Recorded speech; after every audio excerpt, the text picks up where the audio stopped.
அன்பானவர்களே, அன்பு வணக்கங்கள். ஒரு அன்பர் ஒரு கேள்வி கேட்டிருக்கிறார்.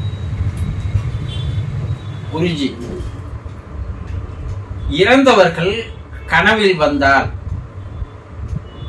நல்லதா கெட்டதா என்று கேட்டிருக்கிறார். இறந்தவர் கனவில் வந்தால் நல்லது நடக்குமா கெட்டது நடக்குமா?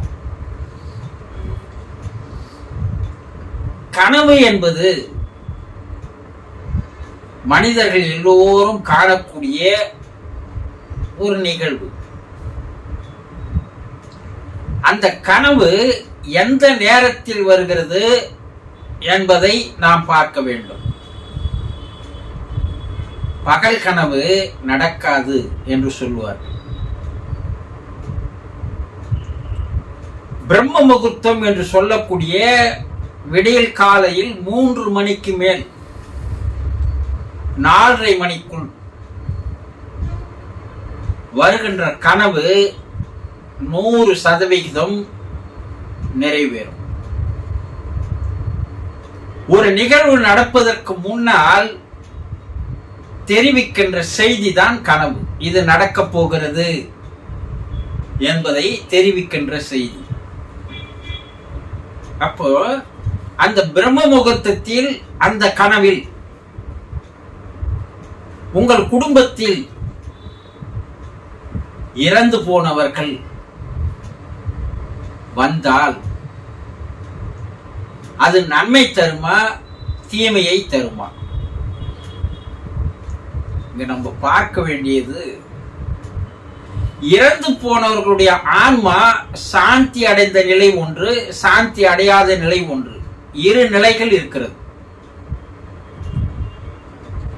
இறந்து போனவர்களுடைய ஆன்மா சாந்தி அடைந்த பின்பு உங்களுடைய கனவில் வந்தால் அது உங்களுக்கு நல்லதே நடக்கக்கூடிய செய்திகளை உணர்த்துகிறது.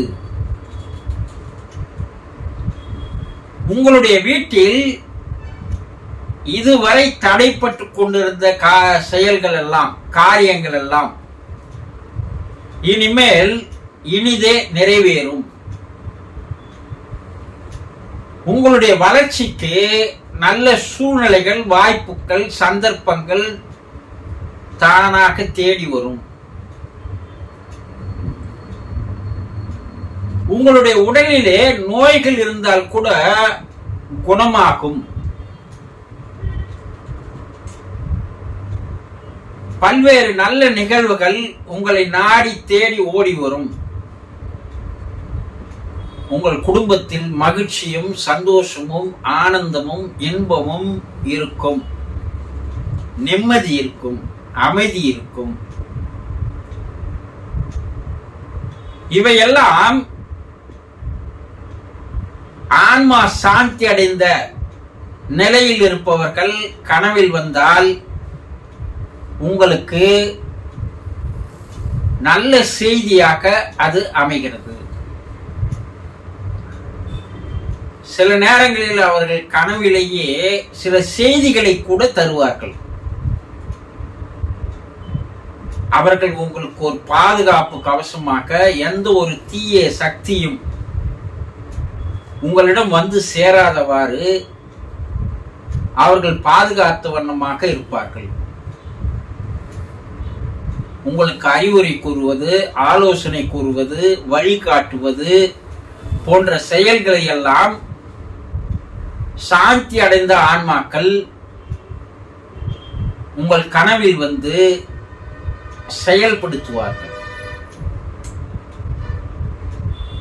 இது சாந்தி அடைந்த ஆன்மாவாக இருந்தால், அவர்கள் உங்கள் கனவில் வந்தால் உங்களுக்கு நல்லது நடக்கப் போகிறது, நல்ல காரியங்கள் உங்கள் வீட்டில் நடக்க இருக்கிறது, இதுவரை தடைப்பட்டிருந்த காரியங்கள் எல்லாம் நடக்க இருக்கிறது என்பதை நீங்கள் தெரிந்து கொள்ளலாம்.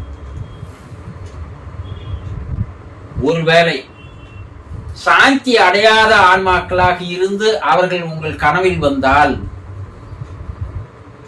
அது உங்களுக்கு கெடுதல்களை வரப்போவதை உணர்த்துவதாகவே இருக்கும். நீங்கள் எந்த செயல் செய்தாலும் அந்த செயல் தடைப்பட்டு போகும். அந்த செயலை உங்களால செய்ய முடியாது. வீணான பிரச்சனைகள், சச்சரவுகள் உங்களை தேடி வந்து சேரும்.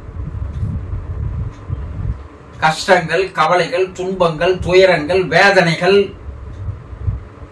இவையெல்லாம் தானாகவே வரும். எப்போதும் நீங்கள் மன நிம்மதி இல்லாமலேயே ஏதோ ஒரு வேதனையிலே, கவலையிலேயே அந்த குடும்பங்கள் இருக்கும். இதுவரை வராத வியாதிகள், நோய்கள் உங்களுக்கு வர ஆரம்பிக்கும். உங்களுக்கு இரவில் தூக்கம் இல்லாமல் போய்விடும்.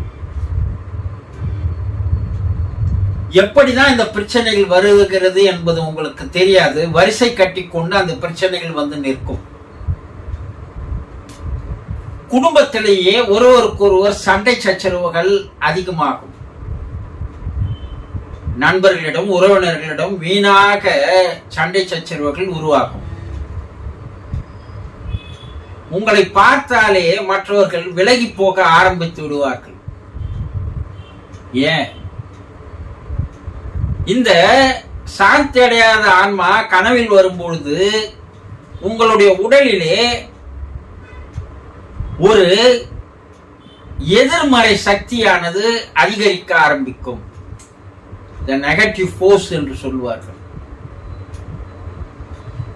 இது உங்களுடைய பலத்தை, மனோதைரியத்தை, உங்களுடைய ஆரோக்கியத்தை கெடுக்க ஆரம்பிக்கும். இது நாளாக நாளாக உங்களுடைய உடல் பலவீனமாகும். உங்களுடைய உடலை சுற்றி ஒரு நெகட்டிவ் வேவ்ஸ், உங்க கண்ணுக்கு தெரியாத ஒரு தீய சக்தியானது இருந்து கொண்டே இருக்கும்.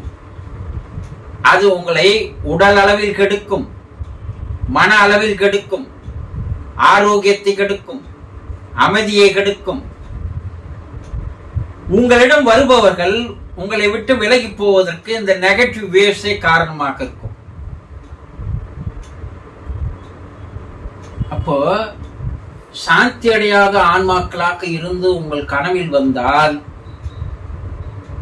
உங்களுடைய குடும்பத்தில், உங்களுடைய வாழ்க்கையில் பல பிரச்சனைகள், சீர்கேடுகள் வர ஆரம்பிக்கும். அப்படி வருகிறது, என்ன செய்வது? எங்க குடும்பத்தில் இதெல்லாம் இருக்குது குருஜி, எங்களுக்கு மன நிம்மதி இல்லை, அமைதி இல்லை, சந்தோஷம் இல்லை, எங்களுக்குள்ள கணவன் மனைவிக்குள் தகராறு, சண்டை சச்சரவுகள், பெற்றோரிடம் சண்டை சச்சரவுகள், பிள்ளைகளிடம் சண்டை சச்சரவுகள், சகோதர சகோதரிகளிடம் சண்டை சச்சரவுகள் எல்லாம் நடந்து கொண்டே இருக்கிறது. இது ஏன் வந்ததுன்னே தெரியல எங்களுக்குன்னா இதனுடைய அறிகுறி தான். அப்ப நீங்க என்ன பண்ணணும்? உங்க உடம்புல இருக்கிற அந்த நெகட்டிவ் வேவ்ஸை விலக்கிறதுக்காக நீங்கள் ஏதாவது புண்ணிய ஸ்தலங்களுக்கு சென்று கோயில் குளங்களில் நீராடியோ அல்லது நதியில் போய் நீராடியோ வந்தீர்களேயானால் உங்களுடைய உடம்பை சுற்றி இருக்கிற அந்த நெகட்டிவ் வேவ்ஸ் முதல்ல போகும்.